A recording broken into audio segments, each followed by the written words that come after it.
बैठो। बेटा बात सुने, देखिए अब हमने चुप कर जाओ। सिंथेटिक पॉलीमर स्टार्ट कर रहे हैं और पढ़ना तो हमें ही पड़ेगा ना कर देखिए सिंथेटिक पॉलीमर जो है ना, जैसा कि नाम से जाहिर है कि ये वो पॉलीमर है जो हम लैब में सिंथेसाइज करते हैं। इसके अलावा पॉलीमर आप लोग बायो वाले तो अच्छे खासे पॉलीमर पहले पढ़ चुके हो, जैसे हमारे फूड इंग्रेडिएंट में कार्बोहाइड्रेट है, कार्बोहाइड्रेट के अंदर पॉलीसेकेराइड होते हैं, they are a polymer. Protein is itself a polymer, ठीक है। और न्यूक्लिक एसिड जो है ना वो क्या होता है, वो भी पॉलीमर होता है, ठीक है। न्यूक्लियोटाइड मोनोमर है, न्यूक्लियोटाइड का पॉलीमर होता है न्यूक्लिक एसिड, ठीक है। तो प्रोटीन को देख लें और कार्बोहाइड्रेट्स को देख लें और न्यूक्लिक एसिड को देख लें, और भी कोई रहता नहीं है बायो पॉलीमर। और लिपिड एक बड़ा मॉलिक्यूल होता है लेकिन वो पॉलीमर मेरे ख्याल से नहीं होता। तो ये जो है ना, ये बायो पॉलीमर आप लोग पहले देख चुके हैं। सिंथेटिक पॉलीमर क्या होगा? सिंथेटिक पॉलीमर एक ऐसा पॉलीमर होगा कि जो लैब में सिंथेसाइज हो सकता है, ठीक है। इसकी एक एग्जांपल आप लोग पहले देख चुके हैं जिसको हम कहते हैं पॉलीथीन। जब हम आपको इथीन पढ़ा रहे थे तो हमने आपको बताया था कि ethene whenever many ethenes join their hands together they make polyethene, सही है। Yes, और polyethene is a polymer which comes into being by the shifting of the pi bond, ठीक है। whenever the monomers join together by the shifting of pi bond, or then the polymer is known as an addition polymer, ठीक है। ये एक addition polymer होता है, इसमें कि इसके अंदर एक एडिशन रिएक्शन हो रहा होता है, और एडिशन रिएक्शन में आपको पता होता है कि क्या होता है कि पाई बॉन्ड रिमूव हो रहा होता है और उसकी जगह सिग्मा बॉन्ड फॉर्म हो रहे होते हैं। एक और होता है जिसको हम कहते हैं कंडेंसेशन पॉलीमर। कंडेंसेशन पॉलीमर में क्या होता है, ऑर्गेनिक केमिस्ट्री के अंदर whenever two or more molecules join together we say that they have condensed together, ठीक है। ऑर्गेनिक केमिस्ट्री में अगर दो या दो से ज्यादा मॉलिक्यूल आपस में जुड़ रहे हैं तो फिर एक जो हम कहते हैं कि दे हैव कंडेंस्ड टुगेदर, और आमतौर पर ये जो जुड़ना होता है ये बाय गिव एंड टेक होता है ना, कुछ लेने और देने की बुनियाद पर ये दोनों आपस में ज्वाइन करते हैं। तो इसके अंदर हम सोचे इसको कहते हैं कंडेंसेशन पॉलीमराइजेशन। और इसके अंदर हम जो सबसे पहली एग्जांपल देखेंगे वो देखेंगे नायलॉन 66 की, ठीक है। अब नायलॉन 66 जो होता है वो क्या होता है, basically it is made up of adipic acid and hexamethylene diamine. Adipic acid देखो क्या होता है, एडिपिक एसिड ऐसा होता है, ये डाई कार्बोक्सिलिक एसिड होता है। देखो ये जो है ना, इसका नाम है एडिपिक एसिड, लिखा हुआ है ना आपकी बुक में इसका नाम, ये एडिपिक एसिड है। इसमें जो बीच में CH2 लिखा है तो क्या मतलब है कि CH2 is repeating 4 times, CH2 CH2 CH2। आपको पता होगा कि चेन के बीच में जो है ना वो CH2 आ रहे होते हैं। तो ये एडिपिक एसिड है, इसका नाम है हेक्सेन डायोइक एसिड। 6 कार्बन वाला डाई कार्बोक्सिलिक एसिड है, तो इसका आईयूपैक नेम होगा हेक्सेन डायोइक एसिड, या कॉमन नेम होगा एडिपिक एसिड। इसको हम रिएक्शन करा देते हैं हेक्सामिथाइलिन डायमाइन से, hexane dioic acid, hexane dioic acid. इसको हम रिएक्शन करा देते हैं, किससे करा देते हैं, इसको हम रिएक्शन करा देते हैं हेक्सामिथाइलिन डायमाइन। मिथाइलिन के ऊपर हमने बात की थी, मिथाइलिन क्या होता है? नो सर, हमें नहीं पता। अच्छा देखो, मिथाइल आप लोग जानते हैं, methyl is this, methylene is this, this is methylene. तो मिथाइल और मिथाइलिन में क्या फर्क हुआ? Methylene is a monovalent radical, can join on only one side. Methyl जो है ना एक मोनोवैलेंट रेडिकल है जो सिर्फ एक बॉन्ड बना सकता है, एक ही साइड पे जॉइन करेगा। While methyline is a divalent radical। ये क्या होता है? बात सुनो, ये कौन है? इधर आओ सानिया, जल्दी से इधर आओ।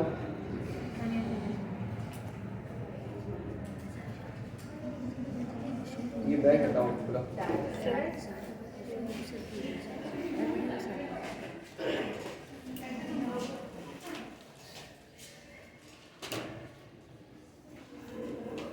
इधर इधर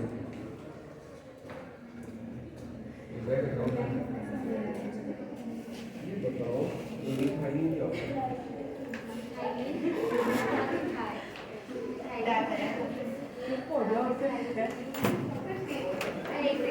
हाँ एक तो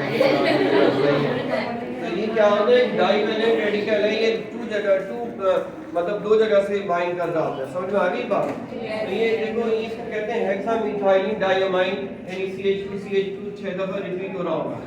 अब देखो यहाँ से शायद आपको कुछ याद आ रहा हो। This is very much similar to the peptide bond formation.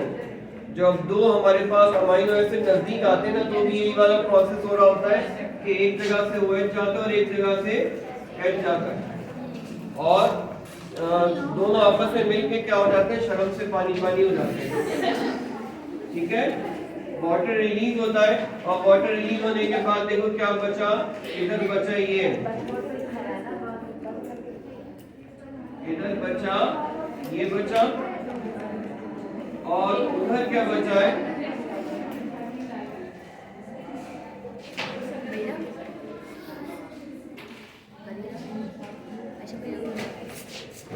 इधर बचा है ये NH CH2 और ये NH2। ठीक है, अब देखो this is a dimer because two monomers have joined together, और ये पॉलीमराइजेशन कौन सी हुई है, condensation, because they have joined together by some give and take.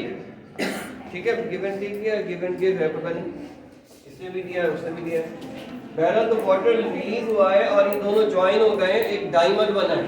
ठीक है, लेकिन बेटा देखो ये डाइमर किस वजह से बना, because of the vicinity of an OH with NH2, because of the vicinity of NOH with NH2।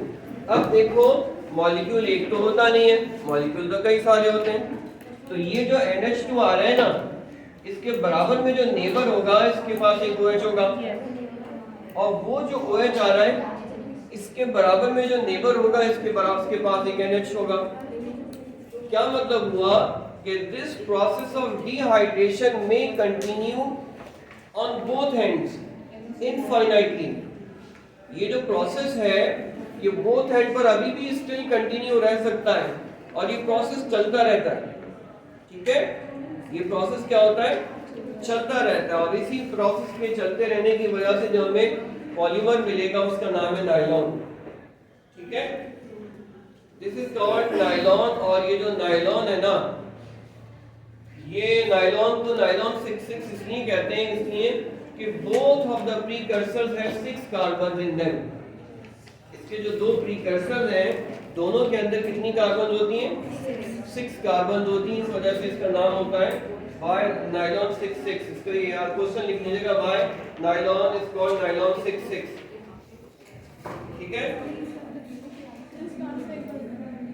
Because both the precursors have 6 carbon in them. Page number क्या है इसका, 25। बोथ प्रीकर्सर्स है 6 कार्बन।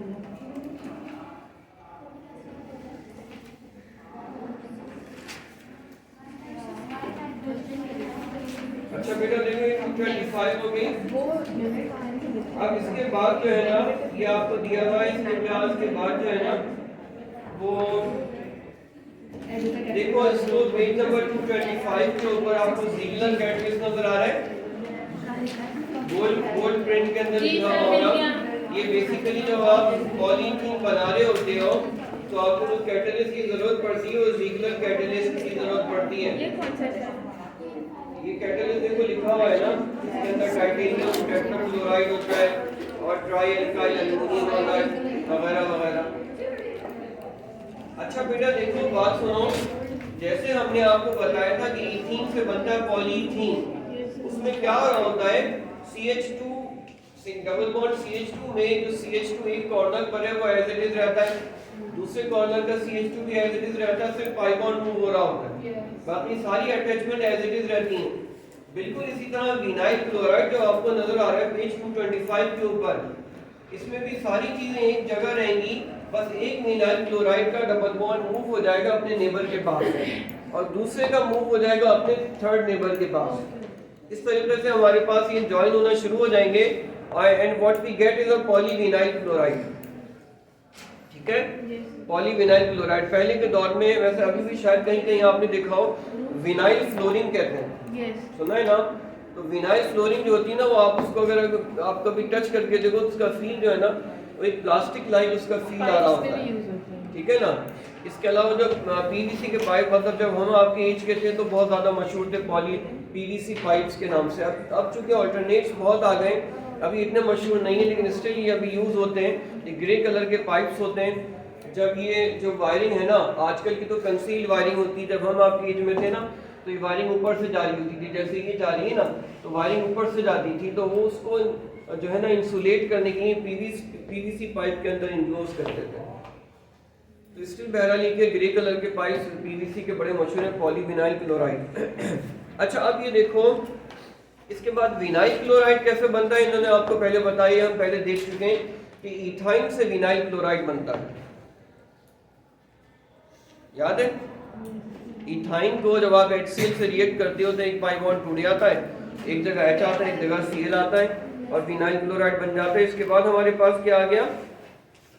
कंडेंसेशन पॉलीमराइजेशन हमने आपको पढ़ा दी। देखो, एक होता है पेज नंबर 226, एक होता है थर्मोप्लास्टिक होता है, एक होता है थर्मोसेटिंग प्लास्टिक। देखो, जो थर्मोसेटिंग प्लास्टिक होता है ना, it can be set only once. आप इसको सिर्फ एक बार बना सकते हो। आपने एक दफा बना लिया, फिर आपने कहा कि नहीं मजा नहीं आ रहा, तो उसको कुछ मेल्ट करके कुछ और बनाता हूँ। तो अब अगर आपने इसको मेल्ट करके कुछ और बनाने की कोशिश की तो ये मेल्ट होने के बाद सॉफ्ट नहीं होगा, ये मेल्ट होने के बाद हार्ड हो जाएगा और आप इसको रीशेप नहीं कर सकेंगे। तो what are thermosetting plastic? Thermosetting plastics are the plastic which can be set only once and once you heat them instead of being soft they become hard. इसका जो ऑपोजिट होता है वो होता है थर्मोप्लास्टिक।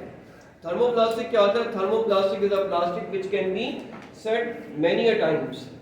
ठीक है, जो क्या होता है कि कई बार जो है ना वो आप उसको सेट कर सकते हो। आपने एक दफा चीज बनाई, फिर आपने कहा नहीं अब मैंने इसकी बकेट बनानी है, आप उसे मेल्ट करके सॉफ्ट हो जाएगा वो, फिर आप उसको बकेट बना दो, फिर आपने कुछ और बना लिया, फिर कुछ और बना लिया। ठीक है, वो रिसाइक्लेबल होता है। अब इसका क्विक क्विज देखना। What are the uses of PVC, nylon 66? What is the difference between addition and condensation polymerization? Give difference between thermoplastic and thermosetting plastic. How vinyl chloride is prepared from acetylene, right formula of acetic acid, hexamethylene diamine. सही है? ये कर लेना। अब जो cosmetic chemistry है ना, वो कॉस्मेटिक केमिस्ट्री पढ़ेंगे बाद में।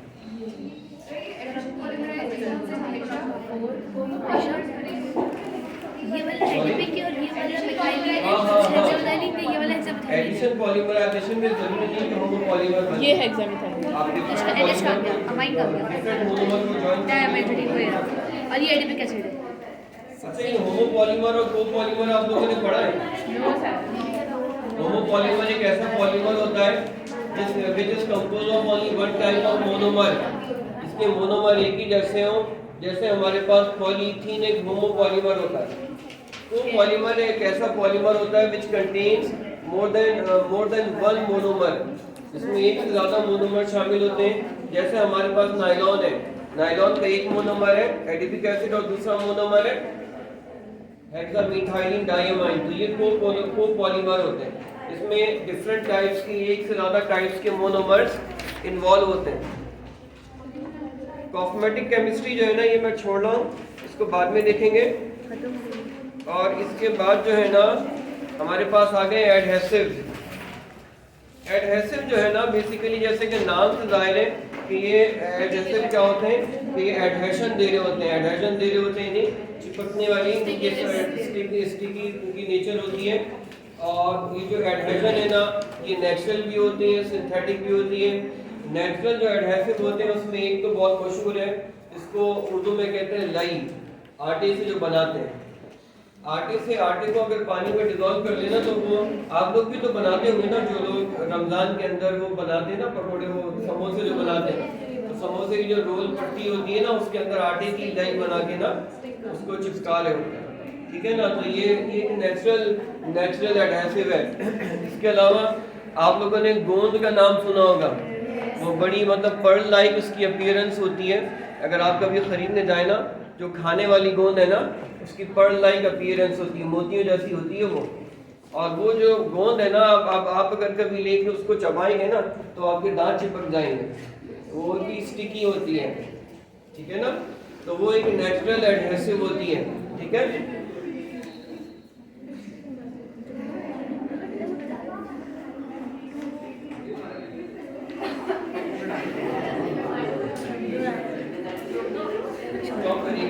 Yes sir. क्या कह रहा था, मैं ये कह रहा था कि जो नेचुरल एडहेसिव भी होते हैं, ठीक है। अब ये जो नेचुरल एडहेसिव है, they are made from inorganic mineral sources और biological sources such as vegetable matter है। स्टॉप कर दो। स्टार्च जानते हैं? स्टार्च जो है ना एक पॉलीसेचराइड है ना, पॉलीसेचराइड है ये भी जो है ना। इसके अलावा dextrin, natural resin, animal skin, they are often referred to as bioadhesive. सही है। और कुछ शख्सियत अपने अंदर में बेइंतहा एडहेसिव होती हैं। अगर खैर से सलाम दुआ करनी तो कुछ छोड़ते ही नहीं है जब तक आप खुद ही भाग ना जाए वहाँ से। तो वो भी एडहेसिव होते हैं। सिंथेटिक एडहेसिव जो है ना वो इलास्टोमर होते हैं या थर्मोप्लास्टिक होते हैं या थर्मोसेटिंग एडहेसिव होते हैं। इसके अंदर हमारे पास आ जाते हैं ड्राइंग एडहेसिव। देखो जो ड्राइंग एडहेसिव है ना, these adhesives are combination of ingredients suspended in a solvent. White glue and rubber cement are members of drying adhesive family. As the solvent evaporates, the adhesion hardens. ये आप लोगों ने देखा होगा, ये जो व्हाइट ग्लू वगैरह है, ये जो गम है ना, ये ड्राइंग एडहेसिव है। मतलब जब तक ये ड्राई नहीं हुई, आपने अगर दो पेपर को चिपका भी दिया, अगर ये ड्राई नहीं हुई तो आप इसे निकाल सकते हैं। लेकिन वंस अगर आपकी ड्राई हो गई तो फिर इसका एडहेशन जो है ना वो स्टार्ट हो चुका होता है, फिर वो फट के बाहर आएगा, ऐसे नहीं आएगा। ड्राई होगा तभी काम करेगा, इसीलिए जब तक ड्राई नहीं होता उसको पकड़ के रखना होता है।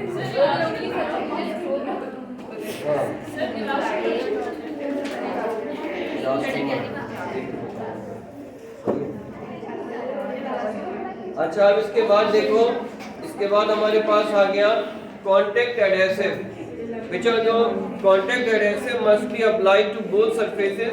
ये देखो वो होते हैं, अगर आपने कभी पंचर बनते हुए देखा हो ना, साइकिल का पंचर अगर कभी बनवाए हो आपने, तो जब साइकिल का पंचर बन रहा होता है ना, तो पहले जहाँ पे पंचर होता है ना उस जगह को रब करता है। रब करने के बाद उसके अंदर उसके ऊपर समद बॉन्ड अप्लाई करता है। समद बॉन्ड अप्लाई करने के बाद उसके पास एक स्टिकर होता है, उस स्टिकर के ऊपर भी जरा सा एक ड्रॉप का समद बॉन्ड अप्लाई करता है। फिर वो दोनों सरफेस को ड्राई होने का इंतजार करता है। जब वो ड्राई हो जाती है ना, ड्राई होने लगती हैं या ड्राई हो जाती हैं, उसके बाद उनको एक दूसरे के ऊपर रख के फिर प्रेस करता है, ठीक है। तो फिर कहीं जाके वो अपने एक्शन के अंदर आता है। तो ये ड्राइंग एडहेसिव होते हैं कि जो दोनों सरफेस पर अप्लाई किए जाते हैं, दोनों के सरफेस पे अप्लाई करने के बाद ड्राई होने का इंतजार किया जाता है, फिर इनको जो है ना हैमरिंग करके इनको बाइंड किया जाता है। इसके बाद हमारे पास आते हैं हॉट ग्लू। हॉट ग्लू आप लोग सब जानते हैं कि हॉट ग्लू की एक गन आती है, उसके अंदर एक रिफिल होती है, उसके अंदर आप वो जो एडहेसिव है ना वो होता है उसके अंदर। और वो जो है ना, जो हॉट ग्लू है वो हाई टेम्परेचर के ऊपर मेल्ट होता है। मेल्ट होने के बाद जिस सरफेस पर आप उसे अप्लाई करते हैं वो उस तक पहुंचता है। उसके बाद जब ये ड्राई होगा तो फिर ये हार्ड हो जाएगा। इसके बाद हमारे पास होते हैं UV and light curing adhesive. ये क्या होते हैं? UV and light curing adhesive consist essentially of low medium molecular weight resin. ये कैसे रेजिन होते हैं? पॉलीमर होते हैं कि जो कि लो मॉलिक्यूलर वेट के होते हैं, लेकिन इनके अंदर जो एक्टिवेशन एनर्जी है ना, वो activation energy comes from UV light, ठीक है। वो एक्टिवेशन एनर्जी कहाँ से आ रही होती है? यूवी लाइट से आ रही होती है, ठीक है ना। जैसे कहते हैं ना कि बहुत सारे लाइट कैटालाइज रिएक्शन होते हैं ना, जैसे स्किन के अंदर विटामिन डी का बनना है, ये लाइट कैटालाइज रिएक्शन होता है। लाइट पड़ेगी तो ये रिएक्शन होगा, सही है, अदरवाइज ये रिएक्शन नहीं होगा, इसीलिए कहते हैं ना कि सुबह सुबह की रिएक्शन को प्रिवेंट करेगा है। क्योरिंग का क्या मतलब है? इस रिएक्शन को प्रिवेंट करेगा क्या? कहाँ लिखा? UV light curing adhesive.